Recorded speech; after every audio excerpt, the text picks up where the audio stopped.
Hey, good morning, everyone. It is Friday, the 5th of September. I'm recording our full moon video, which actually is going to be happening Sunday afternoon.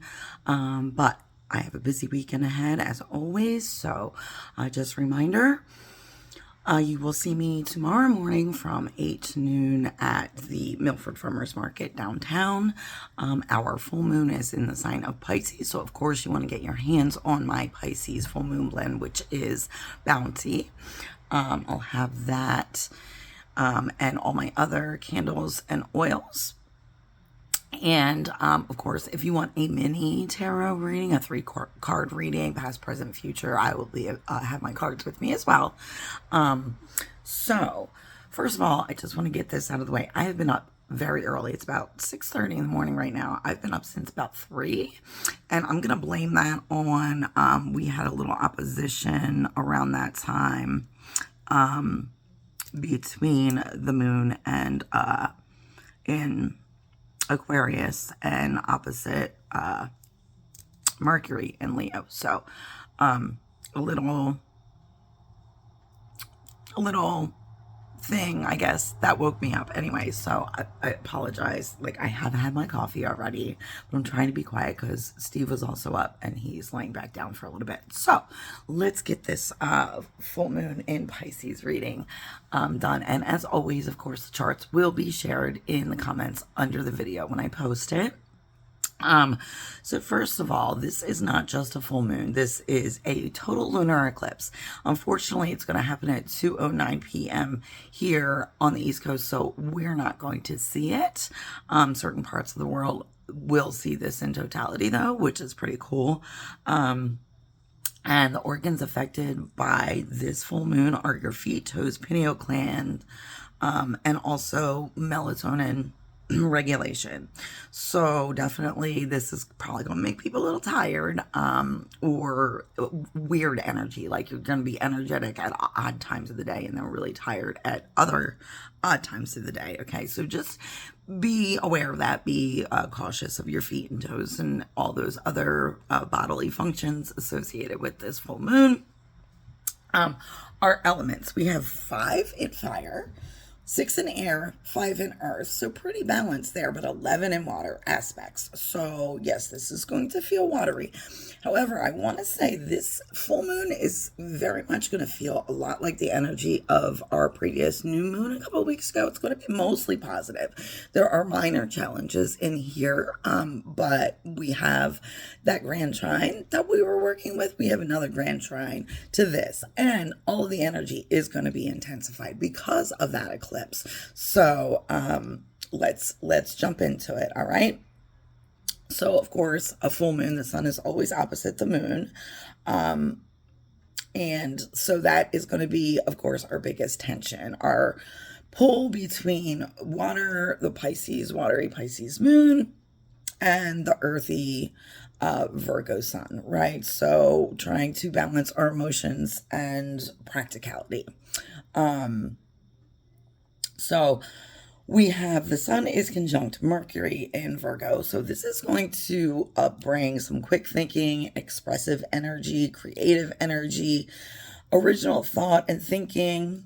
So careers for artists, writers, performers are definitely highlighted over this full moon phase. And again, the full moon does energy lasts starts a day or so before the full moon, and then it really influences all the way up until the next new moon.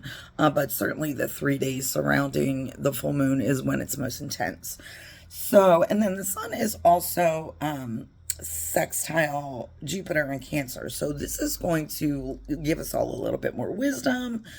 Learning, traveling, and exploring are highlighted, and it's also going to help bring some new inspiration and opportunities. All right, so just be sure to pay attention, be on the lookout for them. And this is a minor good influence. It's not huge, but it's coloring our chart. Remember, those inner planets definitely have a lot more influence. So our biggest minor challenge, we have a couple minor challenges in this chart, but this moon in Pisces opposite Mercury in Virgo It's going to lead a lot of us to feel like our heart and minds are torn. Okay. So it may cause some difficulty in communicating our feelings or misreading emotional cues from others. Maybe it's going to lead to some confusing emotional conversations. Definitely guard against being coming across as too callous or unsympathetic at this time, but also be careful of projecting. I've noticed this happening a lot amongst my peers lately. People projecting perhaps how they would behave, act, react, or feel in a situation onto other people. And just remember, we're all individuals. We are all different. And you know what is going through, or we could go through the exact same experience, and how it affects you, and how you process it, and what you do with that, and mine could be completely opposite, different. So just keep that in mind, keep that in the back of your head. It is going to be a little challenge to communicate emotions at this time, and to clearly pick up those cues from other people, so just be aware of that. So, however, that is also going to be kind of not necessarily negated, but helped with this next influence here. This is going to help balance that a little bit. We have a trine, so the moon in Pisces is trine Jupiter and Cancer, which is going to help us find our emotional wisdom and lead to open-hearted and optimistic, idealistic communication, and also attracting trust and goodwill from others. So it's a good time for being an emotional support for others. And maybe you're having a little difficulty with your own emotions, but sometimes it helps if we just lend an ear to someone else. That doesn't mean you do the work for them, but just like lend an ear for someone else, and that can kind of take us out of ourselves and our own problems, and really by helping other people up a little bit, right? So again, we talked about Mercury is in Virgo, and that is conjunct the sun, opposite the moon. And then Mercury definitely does thrive in Virgo, especially in this full moon with the help of the Virgo sun. Okay, so what is Mercury again? Mercury is communication. Mercury is the way we kind of cooperate and think and work with those around us, right? Now, I did forget to mention, we still have a lot of retrogrades going on. So, and these are kind of the outer planets. Saturn, Uranus, Neptune, Pluto are all still in retrograde, and we're going to get to that in a little minute. Venus is in Leo, which is a great spot for Venus to be in. There are no major aspects to Venus during this full moon, but it's just coloring the chart with very warm-hearted energy, dramatic generosity, and loyalty, demonstrative, like kind of sometimes can feel a little bit over the top, but also it's helping us all feel the love a little bit over this full moon. Now, our next minor challenge we're talking about, Mars is in Libra, and it is square Jupiter in Cancer. So this is going to bring about a little bit impulsive action without thinking. But the way to work with this is just practice patience, right? Wait, like don't rush your thoughts, don't rush your actions, and don't overreact. Like, again, remember, most of what other people do and say is about them and what's going on with them, and it has absolutely nothing to do with you. It's hard for a lot of us not to take it personal when it seems like it's a personal attack, but more than likely it's not. It's about them. So just try to keep that in mind and don't overreact to other people's kind of unsettling actions and words, okay? Now, Jupiter is in Cancer. This is definitely people-pleasing energy, and just be careful. If that is you, don't overdo it. Like, again, full moon energy, you really want to please yourself, okay? Like, take care of your loved ones, the people around you, but don't go over the top trying to please people with the Jupiter in Cancer. And it is trying the sun in Virgo. We talked about that. Sextile sun in Virgo. It is trying the moon in Pisces, and it is square Mars. We just talked about all that stuff. Now, Saturn is in Pisces. This is going to help bring, and it's been here for a while, right? But this helps bring that balance between our own needs and also taking care of others' problems, right? We need to still work on navigating that balance under this full moon.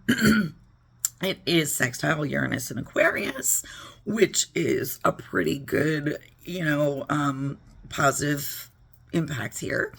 This is, again, that progressive yet grounded energy and the blend of traditional ways of doing things and innovation, new ways of doing things. So it lends structure and maturity to the changes and the creativity that we're going through at this time. So upcoming right here is some major positive aspects. We have that Saturn in Pisces is conjunct Neptune in Aries, which also lends to imagination, creativity. And this also helps us blend our structure and rules and being grounded and our grounded approach to things towards, that imagination, creativity, passion projects, things like that. And it's also sextile Pluto and Aquarius, which is giving us our ambition and ability to carry out our mission of purpose. Again, through ethical leadership. And this is a good time to really help focus on our material and spiritual goals. Both sides are getting support from this. And this is going to lead us into, this is part of our grand trine energy. So Uranus is in Gemini. This brings those electrified thoughts, learning in non-traditional ways, out of the box thinking, quick-witted communication styles, travel, just doing things, achieving things in an unorthodox way. And Uranus in Gemini shows us just how to do that and get it done, and also get it done well to where maybe not everybody, but most people are going to be very happy with the outcome. And so Uranus in Gemini is sextile Saturn. We just talked about that. It's also sextile Neptune in Aries. Excuse me. So this also is going to lend to that creative and spiritual inspiration. Our intuitions are highlighted. And this is also lending towards subtle and sustainable transformation, right? So chaotic, abrupt change, and that is definitely Uranus energy. That is Aquarian energy. That can be very unsettling. But this is slow, sustainable growth and change, so that everyone, the majority, the collective, recognizes that this is a positive thing. It's also trine Pluto and Aquarius, so this is necessary and possible change. We're challenging norms again, improving our lives and others around us with gentle rather than disruptive change. It's a breath of fresh air, really. And then we have Neptune in Aries, which is sextile Pluto and Aquarius. Again, this is that inner growth and collective healing, change, embrace as a natural part of life, accepting it and knowing that it's supposed to happen, rather than resisting change.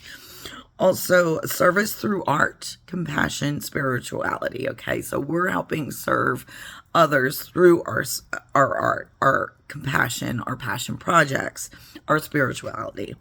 And there is definitely a determined approach to healing deep wounds. So the biggest takeaway from this full moon, and again, yes, it is a total lunar eclipse, which intensifies the energy, but it's mostly all good. All the energy is intensified. But like I said, it's similar, but a little bit more intense than the energy of our preceding new moon. There are minor challenges, but again, easily overcome by the support of those positive influences and that grand trine. So I hope you guys enjoy it. Again, get your rest in when you can. You're going to feel bursts of energy, creativity, inspiration, and then a need to take it down a notch and rest. So get your rest in when you can. Get your passion projects, get your work done when you can, when you have the energy. And remember, we all have 24 hours in the day. There's no strict set of rules as when and how you are supposed to use them. Just because the majority of people work 9 to 5s or 8 to 4s or whatever, and, sleep certain hours of the night, doesn't mean that's what works for you. And that's okay, as long as you are getting what you need done and getting fulfillment in your life, in your work, in your family. That's all that matters. All right, guys, take care. Blessed be. Hope to see you tomorrow at the farmer's market. Bye.